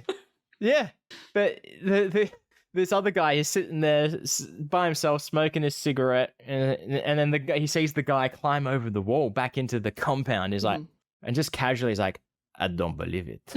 And that's always stuck with me. And every time I think of casually smoking a cigarette, that's what comes to mind. How do we get back onto TV shows from learning a skill? There you go. That's a skill I want to learn, is casually smoking a cigarette. Yes. Looks simple, doesn't it? The next question. Yes. Oh, yeah. That's right. But that sort of led straight into the next question, which is another gimme, is if you could travel anywhere in the world, where would you go? We already know that answer. Yeah. Vegas, we would baby. Climb over the wall back into Vegas. We would. Actually, I do have another answer for that, and oh, okay. I'll give you a guess, because I have talked about this on this subject on a previous episode. Ooh. It's related to something I've talked about. All right, you're not going to get it. I'm not going to get it. It's I would love to go to the H.R. Giger Museum in Switzerland. I know you love H.R. Giger, but I didn't know that there was an H.R. Giger museum in Switzerland. Yes. There we go. See, that's the reason why that dream has sort of fallen off, and I am not so fussed now is now that Giger is dead. I know there's no chance of me going there and he's just going to be wandering around, which is what he would do. Yeah. So he would just wander around there from time to time, a couple of times a week, and sign shit for you. Yeah. Granted, I would have to buy another copy of Necronomicon 1 or 2, or maybe a different book. Who knows? But yeah, that is somewhere else I would have liked to go. All right. Now we've sort of left that sort of, I don't know what you would call that genre of questions, but when we were setting up this list, this was our third genre of questions. And the first one is, how do you spend your free time? I'm just going to preface this by saying, free fucking time? Who has free time nowadays? Christ. Pretty much. I mean, when you take on doing a podcast, a lot of free time disappears. So maybe that is both of our answer here. Yeah, I'm going to put that in the category of our answer's the same and we both know what it is. Yeah. And I like to play video games. I like to draw. You like to draw. Yeah. I mean, I assume you like to. You're not torturing yourself when you do it. Can't both be true at the same time? Maybe, yes. No, you're right. Absolutely, actually, because I started drawing something today. I'm actually doing an animatic of my own because it's a comic that I wanted to redraw. But it's like 12 fucking panels long. It's a hella old one, and I want to do it in my style, and it's relevant at the moment for shit. But it's depressing as fuck, and I got 3 screens in. It's like, I can't do it. This is the most I can do right now. But yeah, so absolutely love and hate at the same time. Yeah. Next question is favorite teacher.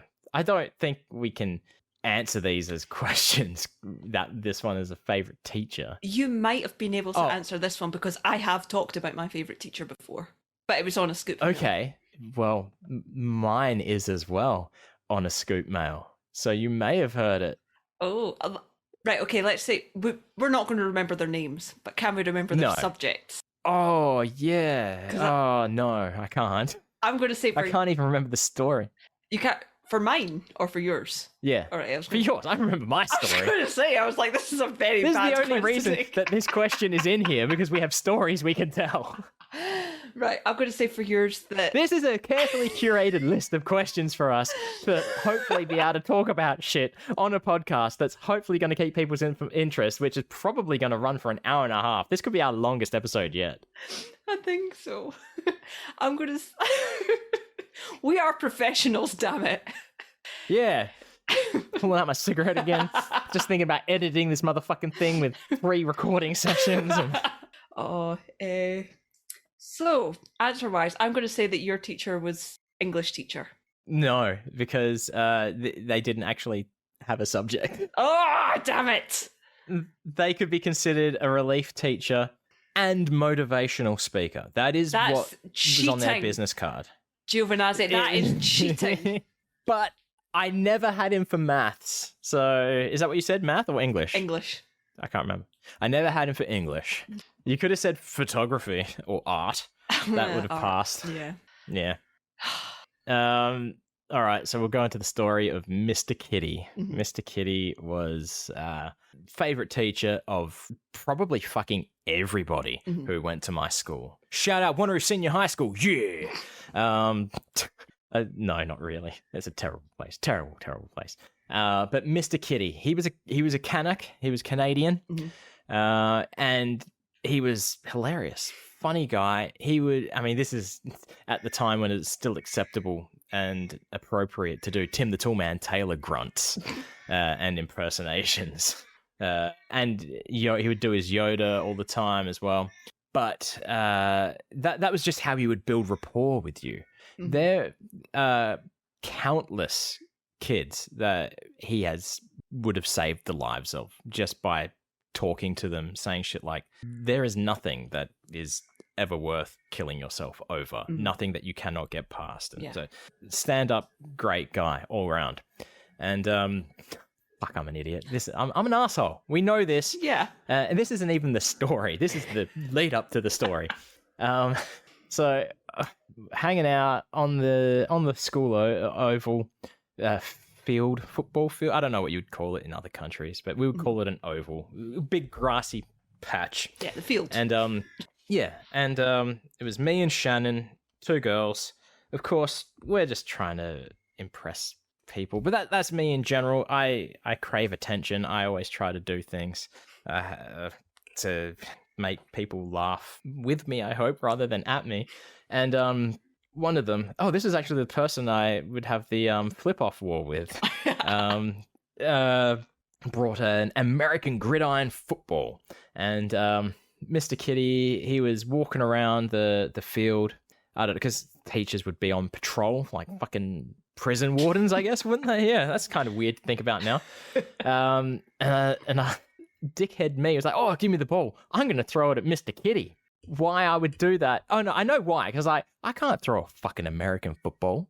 So he is yards and yards away. It's like, I can't throw that far, let alone that accurately.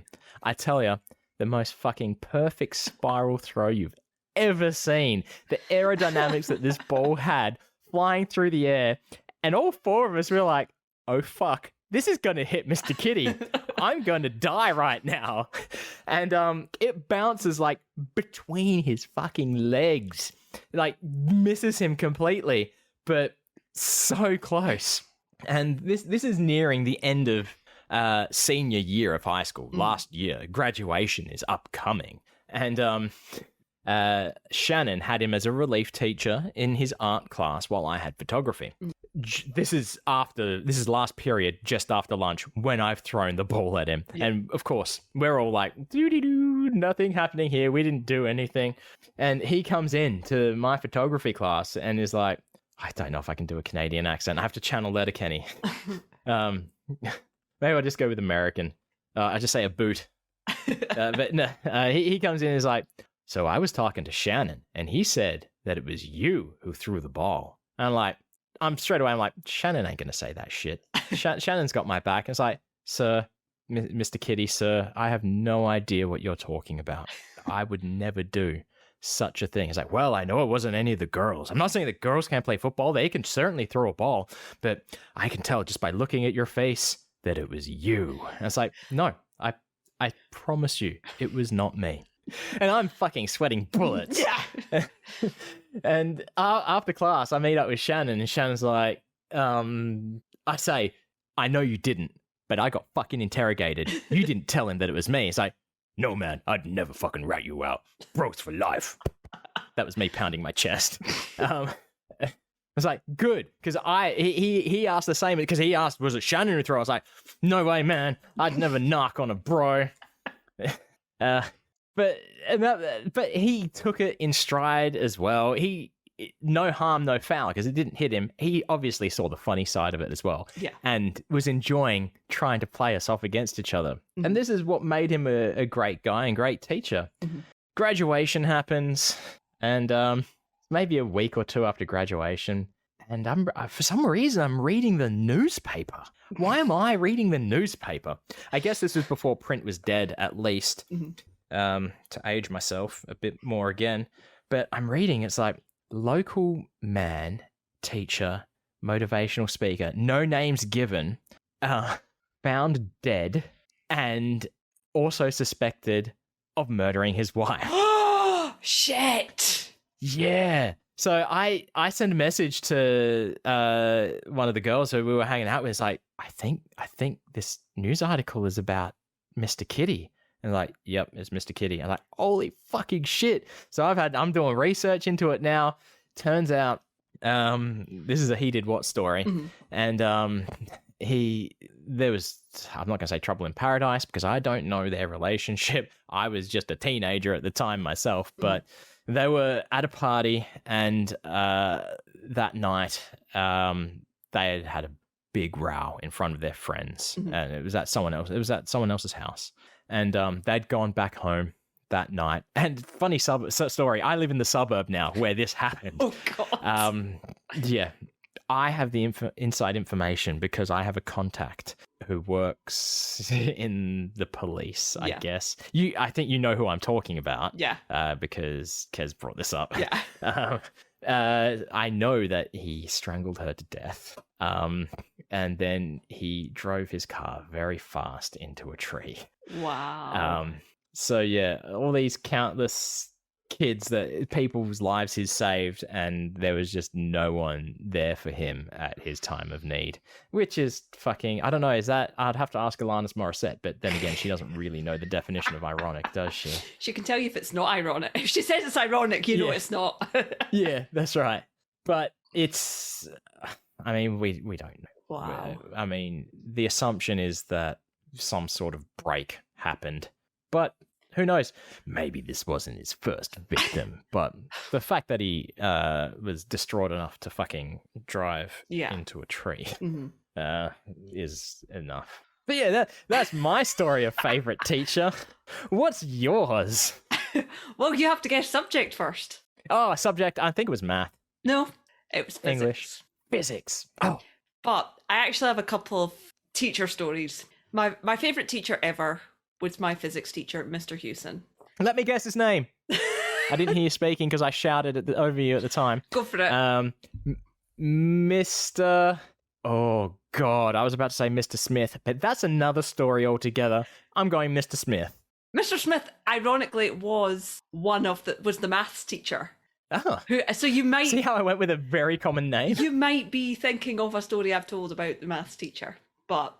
No, maybe this was Mr. Hewson, and Mr. Hewson was that a name legend. Rings a bell. He's the only other English person allowed, because as we know, the only Englishman allowed is yep.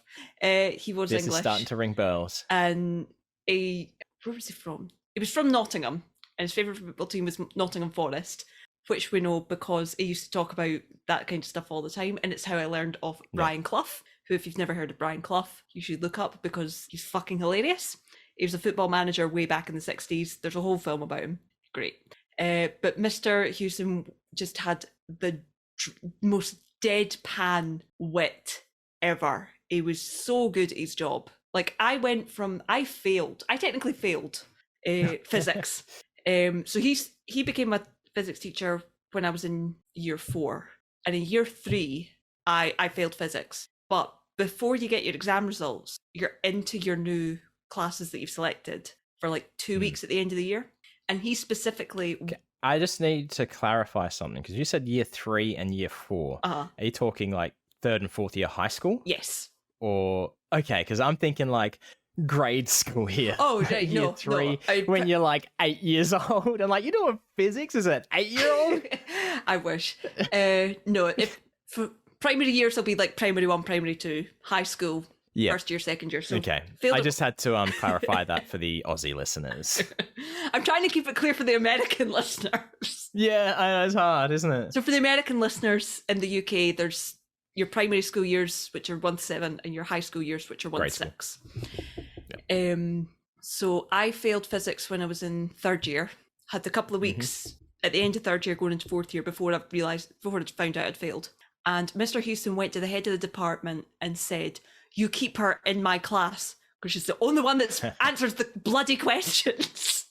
So I thought you were going to say, "She's the only one that loves my jokes." I was, probably. Oh. So I got kept in there, and I went from failing it in third year to passing it with a B, passing higher with a B.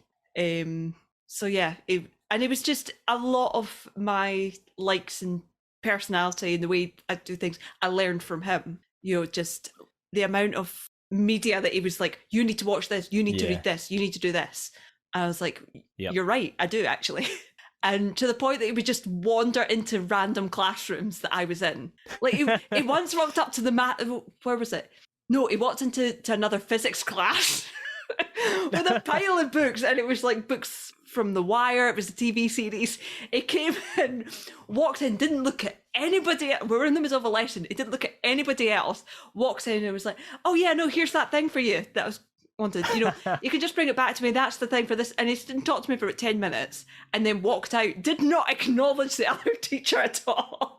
Mr. Wood was like, how does that play though for you and your rapport with other students? That seems like you could be targeted for that.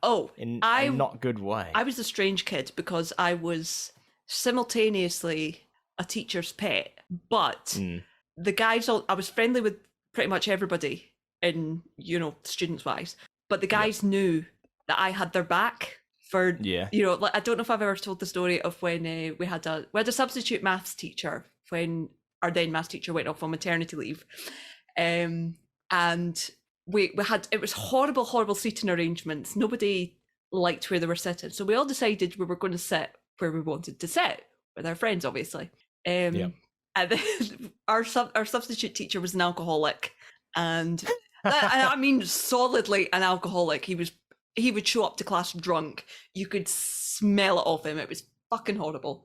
And he ended up having an argument with one in the kids' alley. And to the point that Alistair, I don't know why Alistair thought it was a good idea, but he ate the seating plan. And I mean, he literally ate the bit of paper. What? Yeah. He ate the seating plan to hide That's it. That's a bowler move. And it was, I was arguing with him. So this substitute teacher decided, I am going to get the head of the department. He walked out, and I was like, "We're just going to pretend that we're doing nothing, right?" And they were like, "Yeah." It's like, "Oh, right, no, that's fine." Absolutely. So comes back in with the head. We're all sitting working away, and the head's looking around going like, "What the fuck are you talking about, you alky fucking weirdo?" Looks at me and goes, "Brogan, what's going on?" And I was like, "I don't know, sir." It just walked out. No. It just stormed out. So the guys knew that, I mean, unless somebody was in danger or, doing something like in the wood workshop, if somebody was messing with the tools, something like that, they knew. Oh, yeah. They knew that someone left an oxy welder turned on. Exactly. Unless it was really bad or they were really, really pissing me off, then I'm like, nah, you do you, mate. Yeah. So yeah. You mentioned substitute teachers, and you reminded me of one, and it was for theatre, drama, theatre, the theatre class, and the regular theatre teacher, which is the only reason why anyone ever took theatre, was Mr. Foote, Foote, Mr. Foote, and because he was great, and all his assignments and everything were fun, great time. But he was an older guy and health problems. Like I mean, he should have already been retired, older. Yeah. And the substitute teacher we had was more of a replacement, like substitute looking to replace. Yeah. And we knew that. And this guy was a bit of a cunt. And I can't remember his name, so I'm just going to call him Mr. Gregson, because Greg is the go-to name, and it flows off the tongue. Yes. For the point of this story. Anytime he would tell us what to do, no one would fucking listen to him. Everyone would just do what they want, not pay attention, doing our own thing, right? And he would yell and shout and fucking hate all of us. And of course, we thought it was hilarious. Yeah. And he is trained as a teacher, but also this is his subject. Yeah. He's like, I can fucking teach you kids a thing or two if you just fucking listen for once in your goddamn lives. And we loved it. And one day he was running late for class. And of course, we never gave a shit getting to his class on time. We thought it was funny because he would yell and scream. And we all knew that he was going to feel a bit sheepish being late. And I don't know whose idea it was, but someone suggests, let's just like act fucking perfect today. We will be dead on the ball at any time he talks to us, any time he tells us to do something. We all in unison say, yes, Mr. Gregson, we love you, Mr. Gregson. So that is what we did for the whole class. And this is like hour-long classes. It might have been a bit longer because it was the last period of the day as well. And the first time we did it, he comes, I was like, sorry, I'm late, everyone. It was whatever reason, it was important. I know I'm always on you for being on time. So next time I'll just be less harsh on you, anyone who's late. And it's like, yes, Mr. Gregson, we love you, Mr. Gregson. It's like, oh, that's funny. Probably thinking, they're relating to me. Yeah. We're getting to the same level here. I'm reaching these kids. Yeah, I'm making a breakthrough. I'm having that Gangster's Paradise movie moment. What the fuck? I don't know what movie that is. Completely different. We're not underprivileged children probably lower class actually in Wanneroo. But yeah. Then he realized that we were just fucking with him, and I've never heard a teacher shout so much and so angrily, and he never returned. After that, never returned. And that brings us to our final question. The one I have been waiting for. Yes. This is, I don't even know if I have an answer for this. Who is your celebrity crush?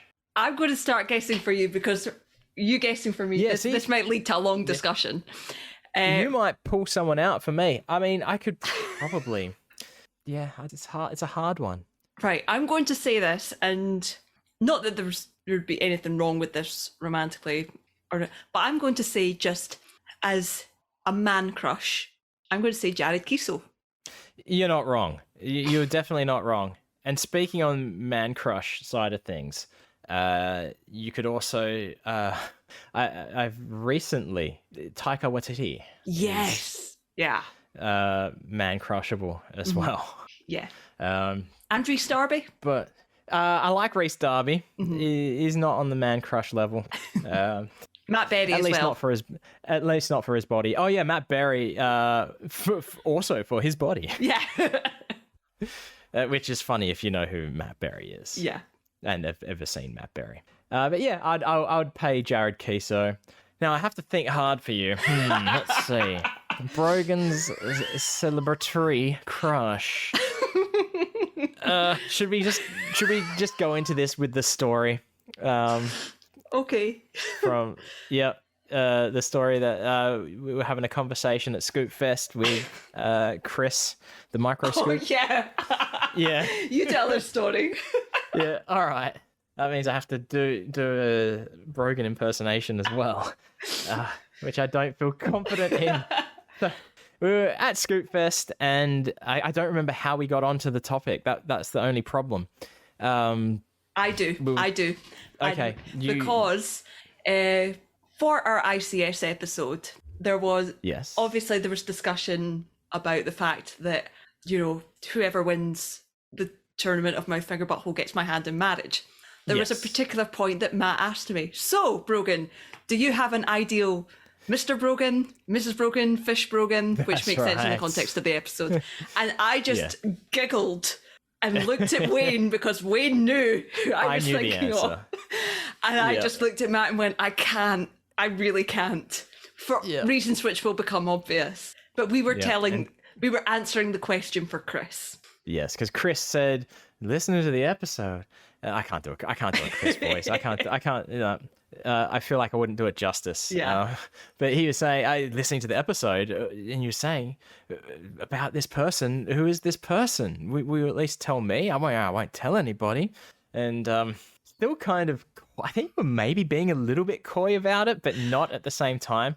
Yeah. We're going down the escalator, so maybe he couldn't hear quite well. There's accent. All of us have accents that each of us could have trouble understanding. But you just bring up Taylor. It's like, and Chris is like, oh, I don't know who that is. I'm thinking maybe Chris is thinking Taylor is a another scoop or something, and that's why he couldn't say it. It's like, and I knew who you were saying. I turned over, like, you know who Taylor is. And of course, I don't pronounce the R's in my accent. So Teller, Taylor. He's got no fucking clue who either of us are saying. And I'm like, come on, Penn and Teller. He's like, no, I have no idea who that is. And it probably 3 or 4 times until he realized, world famous magical duo, Penn and Teller. Yes. But it was coming out as Penn and Taylor. So if you haven't guessed at this point, Wayne, tell the good people who my celebrity crush is. That would be the one and only Brad Pitt. I'm not sorry. Teller of Penn and Teller. Yes. The adorable old man. I'm not gonna say old man. The adorable, joyful man. He is just so very, very sweet. I was watching Don't Try This at Home last night. Because that's one of my comfort watches is the Penn and Teller special. Don't Try This at Home, and he was in his afro phase where his hair just went in an afro, and then after that was on the playlist was Penn and Teller Go Public, where he had his curly mullet. Yep. And just everything I hear about Teller just makes me love him more. Like, honest to God, on the latest Penn Sunday School, Penn's telling a story about Teller, and it's about the fact that Taylor collects magic books, and he drops a shitload of money on magic books, like $8,000 something, like stupid money. Oh yeah, that shit gets expensive. Oh yeah, and he's got like the first. But I think he's doing all right. I think he's doing all right for himself. Oh yeah, and the thing is, Taylor doesn't just collect them; he reads them, he knows them. He knows everything, and he makes notes in these books. He writes in the books. Oh my God! He has the Discovery of Witchcraft. It's a copy of the Discovery of Witchcraft, which is one of the first magic books ever written. And he has written notes in this. He has corrected. He puts corrections in these books. If I ever get a book annotated by Taylor, I can die happy. Siri, take note for the author of this book. Pretty much. But Penn was talking, him and Taylor meet at their little coffee shop for their meetings, and Taylor comes in with his wee old lady carpet bag, as Penn described it. He has this thing that's not quite a briefcase. His Mary Poppins bag. That's how I imagine it. He's got his lunch in it. He's this half-eaten apple and this $8,000 book that he pulls out, slides it on the table to Penn, and says, "What do you think of this?" And they're talking and stuff, and meeting ends. They go back to their car, and this guy chases after Mr. Gillette.